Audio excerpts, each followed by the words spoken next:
لیکن جب آپ ان کو کہیں کہ تم شرک کر رہے ہو وہ کبھی وہ نہیں کرتے.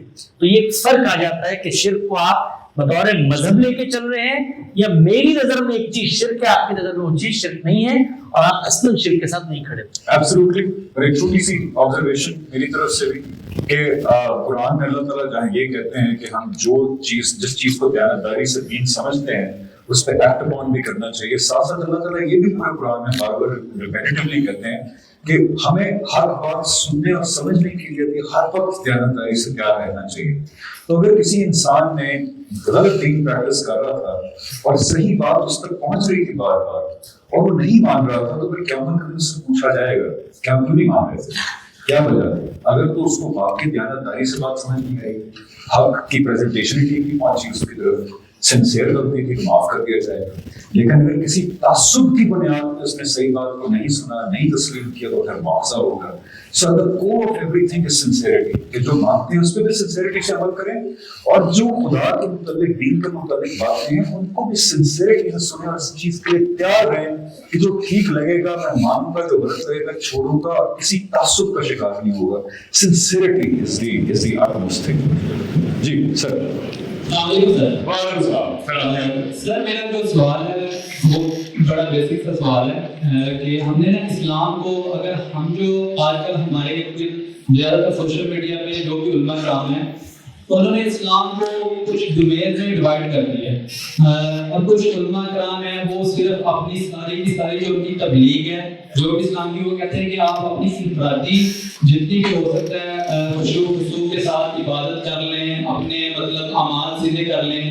اور اس کے الٹرنیٹیو ایک دوسرے علماء کرام آ جاتے ہیں, وہ کہتے ہیں کہ جب تک ایک اجتماعیت کی طرف آپ اسلام نافذ نہ کر لیں, ایک اسلامی شریعت یا اسلامی معاشرہ قائم نہ کر لیں تو آپ کی عبادت کا کوئی فائدہ نہیں رہتا. تو ایسے ہی وہ قرآن میں بھی اللہ تعالیٰ فرماتا ہے کہ وَمَنْ لَا يَحْكُمْ بِمَا أَنزَلَ اللَّهُ فَأُولَٰئِكَ هُمُ الْكَافِرُونَ هُمُ الْفَاسِقُونَ, کہ جو اللہ تعالیٰ اور اس کے بتائے ہوئے رسولوں اور شریعت کے مطابق فیصلے نہیں کرتے وہی تو کافر ہیں, وہی تو فاسق ہیں. تو اس کے بارے میں تھوڑی سی بات کرو. Thank you. آپ کا نام کیا ہے؟ خبیر. خبیر. خبیر ہے خبیر خبیر خبیر خبیر خبیر. یار اچھا نام ہے خبیر. تھینک یو خبیر بھائی, بہت شکریہ. جی حسن بھائی. جی دیکھیے یہ تعبیرات میرے علم میں ہے, مختلف لوگوں نے پیش کی ہیں کہ ہمیں معاشرے کی سطح پر, نظم اجتماعی کی سطح پر اور ریاست کی سطح پر دین کو نافذ کرنا ہے اور یہ دین کا اصل مقصد ہے. میں اپنی ہمبل تعلیمانہ اوپینین آپ کی خدمت میں رکھ دیتا ہوں. اس کے دلائل آپ جاننا چاہتے ہیں, ہماری کتابیں موجود ہیں, ڈیٹیل لیکچرز موجود ہیں. جو دوسرے لوگ بات کرتے ہیں اس کو ہم کیسے پرسیو کرتے ہیں اس پر ہمارا آرگومنٹ موجود ہے. ہم یہ سمجھتے ہیں کہ دین اسلام نے یقیناً کچھ ہدایات فرد کو دی ہیں اور کچھ ہدایات معاشرے کو دی ہیں. ہم اس کی نفی ہرگز نہیں کرتے کہ اسٹیٹ کی سطح پر, ریاست کی سطح پر اللہ کی شریعت کے فیصلے نافذ نہیں ہونے چاہیے. آپ اگر پڑھیں حافظ صاحب کا ایک مضمون ہے اسلام اور ریاست, ایک جوابی بیانیہ, اس میں انہوں نے لسٹ کر کے وہ 10 چیزیں لکھ دی ہیں جو ریاست سے متعلق ہیں, نظم اجتماعی سے متعلق ہیں. اس میں کوئی اختلاف نہیں ہے.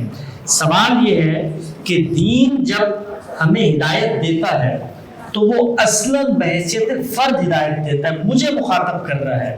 میرے ڈیفرنٹ رولز ہیں سوسائٹی میں جو بدلتے رہتے ہیں. میں اگر ایک بیٹا ہوں تو بیٹے کی ہدایت مجھ سے متعلق ہو جائے گی, کل کو میں باپ بنوں گا تو باپ کی ہدایت مجھ سے متعلق ہو, کل کو میں استاد بنوں گا تو استاد کی ہدایت مجھ سے متعلق, اور کل کو میں اگر حکمران بنوں گا تو جو ہدایات حکمران کو اللہ نے دی ہیں وہ اس سے متعلق ہو جائیں گی, وہ حکمران سے متعلق ہوں گی, وہ باپ سے متعلق ہوں گی. یہ نہیں ہو سکتا کہ میں بھی بیٹا ہوں اور آپ مجھ سے باپ پہ حقوق ادا کرنے کا مطالبہ کرتے ہیں. دین اسلام نے زکوٰۃ کو فرض قرار دیا ہے, لیکن اگر میرے پاس مال ہی نہیں ہے تو میں کس چیز پہ زکوٰۃ دوں گا؟ تو آپ آگے بڑھ کے ہمیں یہ کہتے ہیں کہ پہلے مال کماؤ اور پھر زکوٰۃ دو. تو ہم یہ کہتے ہیں کہ یہ دین انسانوں کو مخاطب کر رہا ہے. انسان اپنی معاشرتی منصبی حیثیتوں میں تبدیل ہوتا رہتا ہے. حکمران جب وہ بنے گا تو اللہ کی ہدایت پر اس نے عمل کرنا ہے، اور اگر وہ عمل نہیں کرے گا اور وہ مر جائے گا تو اللہ تعالیٰ کی وہی وعید ہے اس کے لیے جو آپ نے آیت میں پڑھ کے سنائی، وَمَن لَّمْ يَحْكُم بِمَا أَنزَلَ اللَّهُ فَأُولَٰئِكَ هُمُ الْكَافِرُونَ فَأُولَٰئِكَ هُمُ الْفَاسِقُونَ۔ لیکن مجھ سے بھی یہ پوچھا جائے گا کہ پاکستان کے اندر مثال کے طور پہ شرعی سزائیں کیوں نافذ نہیں ہوئی؟ مجھ سے وہ تب پوچھا جاتا جب میں حکمران ہوتا۔ مجھ سے امتحان کیا ہے کہ میں نے 5 وقت نماز پڑھنی ہے، میں نے شریعت کی پابندی کرنی ہے، ہاں میں کل حکمران بن گیا تو مجھ پہ وہ چیزیں لازم ہو جاتی ہیں۔ تو یہ بظاہر تو بہت باریک سا فرق ہے، لیکن اس فرق کے نتیجے میں دین کی 2 ڈائمنشنز اور اورینٹیشن بن جاتی ہیں۔ پہلی اورینٹیشن میں جو میں نے بیان کی اس میں توجہ اپنے آپ پر ہوتی ہے، میں نے اپنے آپ کو تبدیل کرنا ہے، اور جو دوسری انٹرپریٹیشن ہے اس میں توجہ معاشرے پر ہو جاتی ہے کہ بھی معاشرے کو تبدیل کرنا ہے۔ سوال یہ ہے کہ معاشرے کو تبدیل کرنے کی ذمہ داری اگر اللہ نے مجھ پر ڈالی ہے اور مجھ پر یہ لازم کیا ہے کہ پہلے نظم اجتماعی بناؤ، پھر ریاست بناؤ، پھر اس میں اسلامی قوانین نافذ کرو، تو میں بحیثیت انسان کے اس چیز کی صلاحیت ہی نہیں رکھتا۔ آپ مجھے بتائیے آپ میں سے کتنے لوگ ہیں جو باقاعدہ پولیٹیکل پروسیس میں انوالو ہوتے ہیں؟ ہم بحیثیت انسان، کوئی شخص علمی ذوق رکھتا ہے، کوئی فکری ذوق رکھتا ہے، کوئی آرٹسٹ ہے، کوئی استاد ہے، ہر آدمی اپنے دائرۂ عمل میں مسئول ہوتا ہے، اور اللہ تعالیٰ نے یہ بات بیان کر دی ہے کہ لا یکلف اللہ نفسا الا وسعہا۔ دین اور شریعت کے معاملے میں آپ کی حد وسع سے اوپر ذمہ داری آپ پر نہیں ڈالی گئی ہے۔ یہ جو لوگ کہتے ہیں کہ ہر شخص کے لیے لازم ہے کہ وہ میری جماعت کا حصہ بنے اور پھر اسلامی نظام کے لیے وہ کوشش کرے، تو دین نے ہمیں یہ بتا دیا ہے کہ اقامت دین کا مطلب ہے آپ نے دین پر عمل درآمد کرنا ہے، دین کی ہدایت پر سجدہ شکر بجا لانا ہے، ان کو پوری یکسو اور انضباط سے اپنی زندگی میں لے کر آنا ہے، لوگوں پر دین نافذ کرنا، لوگوں کے اوپر اللہ کی شریعت کے احکامات کو جاری کرنا، یہ میرا کام نہیں ہے، یہ حکمران کا کام ہے، اور جب میں حکمران بنوں گا تب اللہ مجھ سے پوچھے گا، جب تک میں حکمران نہیں ہوں مجھ سے میرے بارے میں پوچھے گا۔ ایبسلیوٹلی، آئی تھنک آپ نے زکوٰۃ والی مثال اچھی دی کہ دین کا یہ سب سے تقاضا نہیں ہے کہ کوئی اسلامی نظام ہے جس کو نافذ کرنا ہے، یہ غالباً انٹرپریٹیشن ہے اس کی، لیکن اگر آپ اس پوزیشن میں پہنچ گئے ہیں جو حکمران کی پوزیشن ہے، یا آپ سیاسی اسٹرگل کر کے ایک سیاسی منصب پہ پہنچ گئے ہیں، ہاں تب اللہ تعالیٰ آپ سے پوچھیں گے کہ ہاں جی جو میں نے نظم اجتماعی کے لیے احکامات دیے تھے وہ آپ نے نافذ کیے یا نہیں کیے۔ یہ وہی بات ہے کہ اگر آپ باپ بننے کے حوالے سے اللہ تعالیٰ نے آپ کو کچھ احکامات دیے کہ اگر آپ باپ بنیں گے تو آپ نے ایسا باپ بننا ہے، لیکن جب تک آپ باپ بنے نہیں وہ آپ سے تعلق رکھتے ہی نہیں۔ ہاں اگر آپ باپ بن گئے ہیں تو پھر آپ اس بارے میں سوال ہوگا۔ تو یہ آئی تھنک ڈائیکاٹمی ہے کہ انفرادی طور پہ کیا معاملات ہیں اور اجتماعی طور پہ کیا معاملات ہیں اس کے بارے میں۔ جی آپ خواتین سے ہونا چاہیے۔ السلام علیکم۔ میرا کوشچن آپ سے یہ ہے کہ ایک مطلب ایمان اور ایک عقل، تو میرا کوشچن یہ ہے کہ ایمان اور عقل میں رشتہ کیا ہے؟ کچھ لوگ کہتے ہیں کہ ہمارا ایمان ہے تو ہم عقل والے ہیں، تو میرا آپ لوگوں سے سوال ہے کہ ایمان اور عقل میں ڈفرینس کا رشتہ کیا ہے کہ وہ سمجھا جائے۔ بالکل ٹھیک ہے جی سر۔ ایمان اور عقل بڑی مشہور بحث ہے کیونکہ ہمارے یہاں کہا جاتا ہے کہ ایمان پہ غیر تو مطلب یہ ہے کہ عقل کو سائڈ پہ رکھتے ہیں۔ ایمان اور عقل میں رشتہ یہ ہے کہ اگر آپ کے پاس عقل نہیں ہے تو آپ کو پھر ایمان کی ضرورت کی بات نہیں۔ یہ بات اللہ تعالیٰ نے بتا دی ہے کہ ایمان نام ہے اللہ کے بارے میں جو ہدایات مجھ تک پہنچی ہیں ان کو عقل سے ماننے کا۔ ان 2 چیزوں کو عام طور پر ایک دوسرے کا متضاد بیان کیا جاتا ہے۔ تو جیسے میں عقل کی بات مانوں گا تو یہ ایمان کے خلاف ہو جائے گی، اور ایمان کی بات مانوں گا تو عقل کے خلاف ہو جائے گی۔ ہماری شریعت میں یہ کہا جاتا ہے کہ جس شخص کو اللہ نے عقل نہیں دی، مبعوث الحواس ہے وہ شخص شریعت کا مخاطب ہی نہیں، اس سے بات ہی نہیں ہو سکتی۔ اللہ تعالیٰ بات ہی ان لوگوں سے کرتے ہیں جو اپنے اندر شعور اور عقل رکھتے ہیں۔ بات کیا کرتے ہیں؟ وہ بات یہ کرتے ہیں کہ جو کچھ تمہارے اختلافات ہیں اس پہ میں ورڈکٹ دے رہا ہوں، میں حرف آخر بیان کر رہا ہوں، میں قول فیصل دے رہا ہوں، میں شریعت بیان کر رہا ہوں۔ تو اللہ جب اپنی بات بیان کرتے ہیں تو اس بات کو سنا بھی عقل سے جاتا ہے، سمجھا بھی عقل سے جاتا ہے، اور اس پر عمل درآمد بھی عقل سے کیا جاتا ہے۔ دین کے باب میں کوئی شخص یہ نہیں کہتا کہ آپ اللہ اور اس کے پیغمبر کو ایک طرف رکھ کے اپنی عقل سے حقائق دریافت کرنے نکل جائیں۔ میری عقل کے پاس وہ صلاحیت ہی نہیں ہے بھائی، مطلب میری عقل کے پاس یہ صلاحیت کہ میں کیوں دنیا میں آیا ہوں، مجھ سے پہلے کیا تھا، میرے بعد کیا ہوگا، جن معاملات میں فیصلہ کرنے کی صلاحیت نہیں رکھتا اس میں کیسا فیصلہ کروں، یہ تو عقل کے دائرے کی بحث نہیں ہے۔ اس لیے کہ انسانی عقل ہمیشہ یا تو اپنی فطرت کے باقی حاصلات سے علم حاصل کرتی ہے یا عقلی استنباط کے نتائج سے علم حاصل کرتی ہے. میں انڈکشن کے عمل سے گزرتا ہوں, مجھے پانی نشیب میں بہتا ہوا نظر آتا ہے, میں 4 جگہ پہ دیکھتا ہوں, اس سے ایک نتیجہ حاصل کر دیتا ہوں, کلیات کو ملاتا ہوں تو اس سے جز کا علم آ جاتا ہے, جز کو ملاتا ہوں تو کلیات میں. یہ عقل کا دائرہ ہے. تو ایمان اور عقل میں کوئی تصادم نہیں ہے. مسئلہ وہاں پیدا ہوتا ہے کہ جہاں پر آپ بغیر عقل کے ایمان کو اپنانے کی کوشش کرتے ہیں یا ایمان کے بغیر, ایمان سے مراد خدا کی خبر, ایمان کے بغیر عقل کے ذریعے ان معاملات میں فیصلہ کرنے کی جگہ پہ کھڑے ہو جاتے ہیں جس کی صلاحیت عقل رکھتی ہی نہیں ہے. تو اس کو سادہ الفاظ میں اگر میں آپ کو بتاؤں کہ اللہ کی جو بھی ہدایت ہے, اللہ تعالیٰ یہ کہتے ہیں کہ اپنی عقل پہ پرکھو, وہ ہمیشہ تمہیں تمہاری عقل کے مطابق نظر آئے گی. اور یہ بھی قرآن مجید نے بتا دیا ہے کہ فطرت اللہ التی فطر الناس علیہ, یہ جو دین کی ہدایت ہے, ذالک دین القیم, یہ دین کی ہدایت عین تمہاری فطرت کے مطابق ہے.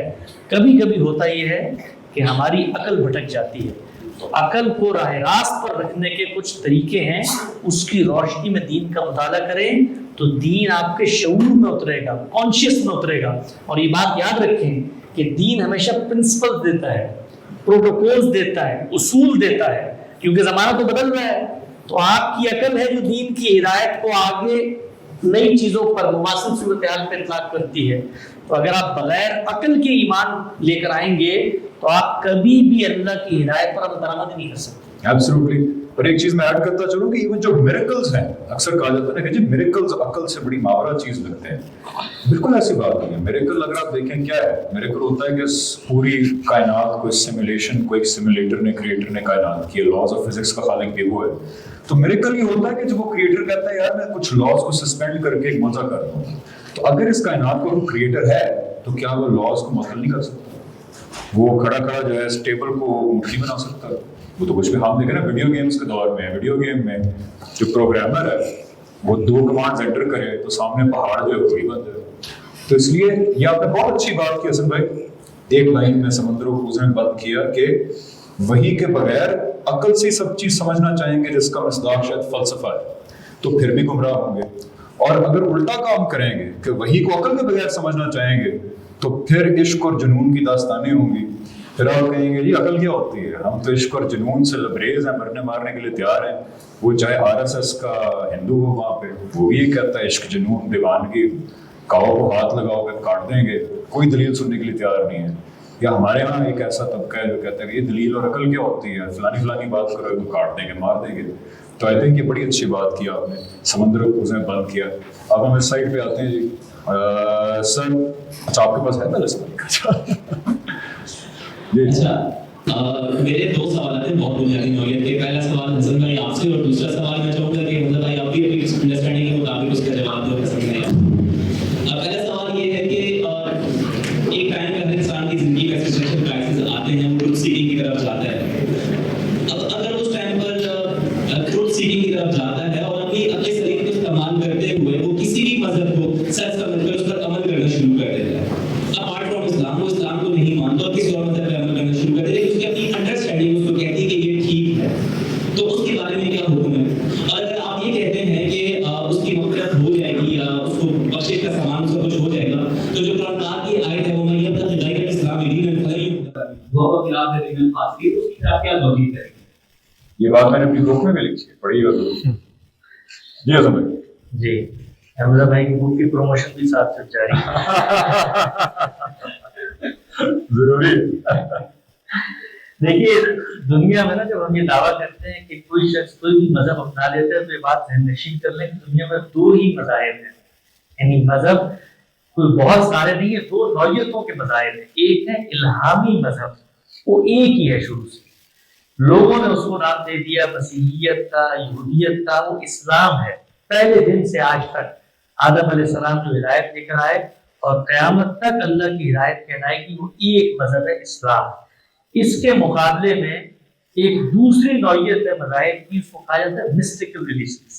وہ ریلیجن جو انسان نے خود دریافت کیے ہیں یا خود بنائے ہیں. یہ 2 نوعیت کے مذہب ہیں. اس کے بعد تیسری کیٹیگری لا مذہبیت کی آتی ہے، یہ چیزیں کی آتی ہے کہ جو مذاہب کو مانتے ہی نہیں ہے۔ اب اگر کوئی شخص مثال کے طور پر اسلام کے نقطہ نظر کو چھوڑ کر کوئی دوسرا مذہب اختیار کرتا ہے اور وہ میرے پاس آتا ہے، تو آنے کے بعد اگر وہ مجھ سے مکالمہ کرتا ہے، گفتگو کرتا ہے، تو میں اس سے صرف ایک سوال کروں گا، اور وہ سوال یہ ہوگا کہ مذہب کس چیز کا نام ہے؟ مذہب اس چیز کا نام ہے کہ ہم یہ جانیں اس روئے زمین پر خدا کا ورڈکٹ کیا ہے۔ تو میں اس سے پوچھوں گا جو خدا کا ورڈکٹ تمہارے پاس موجود ہے اس کا سورس کیا ہے، وہ کیسے تم تک پہنچا ہے۔ اگر وہ مجھے یہ اطمینان دلا دیتا ہے کہ یہ خدا کا ورڈکٹ ہے اور یہ اس کا سورس ہے، تو میں دوسرا کام یہ کروں گا کہ جو کانٹینٹ وہ مجھے بتا رہا ہے خدا کے نام پہ اس کا مطالعہ کروں گا۔ یہی دعویٰ میں اپنی کتاب کے بارے میں اس کو پیش کروں گا اور یہی دعویٰ اس سے مطالبہ کر کے اس کی کتاب کے بارے میں جانوں گا۔ ابھی تو اس کی بحث نہیں آ رہی، اس لیے کہ اس نے ایک مذہب اختیار کر لیا، وہ الگ سوال ہے۔ اگر وہ نامذہبیت کی طرف جاتا ہے اس کو الگ سے لیتے ہیں، یعنی اس وقت آپ نے کہا کسی مذہب کو اختیار کر لیتا ہے۔ وہ لوگ جو ایتھیسٹ ہو جاتے ہیں وہ یہ کبھی نہیں کہتے کہ ہم بھی ایک چیز کو بطور مذہب اختیار کرتے ہیں، اس کو الگ سے زیر بحث لاتے ہیں۔ میں جس معنی میں مذہب کو بیان کر رہا ہوں اور جس سوال کو آپ نے پوچھا وہ یہ کہ اسلام کو چھوڑ کے کوئی دوسرا مذہب اختیار کر لیتا ہے، تو ایتھیزم ایک کوڈ آف لائف ہے، یقینی طور پہ پورا کا پورا نظریہ حیات ہے، اور وہ لوگ اس کو کیا مذہب کہہ کے پیش کرتے ہیں یہ الگ سوال ہے، اس کو الگ سے ذریعے۔ علم کے معاملے میں ہم نے اپنے استاد سے یہ بات سیکھی ہے جو میں بیان کرنا چاہتا ہوں کہ علم ہمیشہ ترتیب سکھاتا ہے چیزوں کو سمجھنے کی۔ انسانی ذہن بڑے خیالات پیدا ہوتے ہیں، پورا کا پورا طوفان موجود ہوتا ہے، لیکن زندگی میں اگر حقیقی علم حاصل کرنا ہے تو اسٹیپس میں ترتیب سے چیزوں کو سمجھیں۔ تو میں یہ عرض کر رہا تھا کہ میں اپنے مذہب کے بارے میں یہ کہتا ہوں کہ جو اس کا کانٹینٹ ہے، یہ کانٹینٹ اپنے بارے میں کوئی دعوے کرتا ہے۔ اگر تمہارا مذہب یہی دعوے کرتا ہے تو آگے مجھے بتاؤ، یہ موضوع نہیں ہے اس وقت کہ میں اس کو تفصیل سے یہاں پر بتاؤں، آپ جاننا چاہیں گے تو الگ سے سوال میں بتا دوں گا۔ اس کے بعد وہ یہ کہتا ہے کہ میں تو اپنے مذہب پہ قائم ہوں، میں تو ہندو ہوں، میں تو بدھسٹ ہوں، میں تو وشنو مت کا ماننے والا ہوں۔ اب وہ اللہ کی عدالت میں پیش ہوگا، اور اللہ کی عدالت میں پیش ہونے کے بعد اللہ تعالیٰ اس سے کچھ سوالات کریں گے۔ نیت اچھی ہو اس کے باوجود سوالات ختم نہیں ہوتے، یعنی اچھی نیت کا ارادہ کر کے آپ کسی شخص کو قتل کرنے چلے جائیں سوال تو پھر بھی لوگ آپ سے نہیں، تو اللہ تعالیٰ ان سے سوال کریں گے یہ جو کچھ تم میرے نام پر مانتے رہے، اس کو قرآن مجید میں بیان کیا اللہ تعالیٰ نے۔ وہ یہ کہتے ہیں کہ لوگ آگے مجھے یہ عذر پیش کریں گے کہ جی ہم نے تو اپنے بڑوں سے سنا تھا، تو اللہ تعالیٰ کہتے ہیں کہ اگر تم غور سے سنتے اور عقل سے کام دیتے تو کبھی اس طرف نہ جاتے۔ تو نیت اچھی ہو، اس سے کبھی بھی آپ کو یہ عذر نہیں مل جاتا کہ اللہ کیا آپ کے تمام جرائم معاف ہو جائیں گے۔ تو اگر آپ اسلام کا جانتے بوجھتے انکار کرتے ہیں تو یہ جرم ہے، اور اللہ کی بارگاہ میں یہ جرم قابل تسلیم نہیں ہے۔ اسی کو آیت میں اللہ نے بیان کیا جو آپ نے پڑھی کہ قیامت کے دن بطور دین آپ اللہ کو مطمئن کرنے کی کوشش کریں گے کہ جی آپ کا دین تو حکومت کی تھا، اللہ تعالیٰ کہتا ہے نہیں قابل قبول ہوگا، جو میں نے دین بھیجا تھا صرف اسلام۔ بالکل جی، I think one last question, ایک اپنے بھائی کو بات کہتا چلوں جن میں سوال کیا تھا، اس کو آگے کام last question will be from ہماری بہن سائڈ کی طرف، بہنوں کی سائڈ سے ہوگا۔ ایک اصول نے میری بڑی ہیلپ کی قرآن میں کہ اللہ تعالیٰ کہتے ہیں کہ جس کو جتنا علم دیا گیا اس کا اس حساب سے اکاؤنٹیبلٹی ہوگی، تو جتنا علم اس حساب سے اکاؤنٹیبلٹی، غلطیاں معاف ہو جائیں گی۔ جو حوالہ آپ نے دیا وہ قرآن کی غالب ہے، اس time to go all Zakir Naik on you, chapter number 3 verse number 85۔ اس کے اندر اللہ تعالیٰ نے بات یہ قیامت کے دن جو حسن بھائی نے کہا کہ اگر کوئی دین کے نام پہ اسلام کے علاوہ کوئی چیز دے گا اور قابل قبول نہیں ہوگا، اس کو اس کانٹیکسٹ میں کہا تھا، اگلی ہی ورس پڑھے 86 اور 87 کہ ان لوگوں کے بارے میں تھا جو یہ مان گئے تھے کہ اسلام اللہ تعالیٰ کی طرف سے، یہ اللہ تعالیٰ کی طرف سے ڈیوائن دین ہے۔ آپ صلی اللہ علیہ وسلم بالکل ٹھیک بات کہہ رہے ہیں، لیکن ان کے دل میں خواہش تھی کہ یار ہمارے آباؤ اجداد کا سسٹم بھی بڑا اچھا تھا، یار وہ نہ ہم چلے جائیں اس کے لیے۔ وہ بات ہے کہ یار لگ رہا ہے کہ اسلام ٹھیک ہے، لیکن وہ میرے امی ابو اور مذہب بچپن سے بڑا اٹیچمنٹ ہے میری، تو اللہ نے وہاں یہ کہا کہ اگر آپ کی بات سمجھ آ رہی ہے کہ اسلام میری طرف سے، اور پھر آپ کوئی اور وے آف لائف اختیار کریں گے تو پھر وہ قیامت کے دن ایکسیپٹ نہیں کیا جائے گا۔ اس کے علاوہ غلطی ہو گئی، کوتاہی ہو گئی، علم کی غلطی ہو گئی، انشاءاللہ امید کرنی چاہیے معاف۔ لیکن حسن میں نے ٹھیک کہا کہ کچھ سوال جواب ضرور ہوگا آپ سے کہ کوئی چیز مانی تھی تو کیوں مانی تھی، اور کس چیز کو ریجیکٹ کیا تھا تو کیوں کیا تھا۔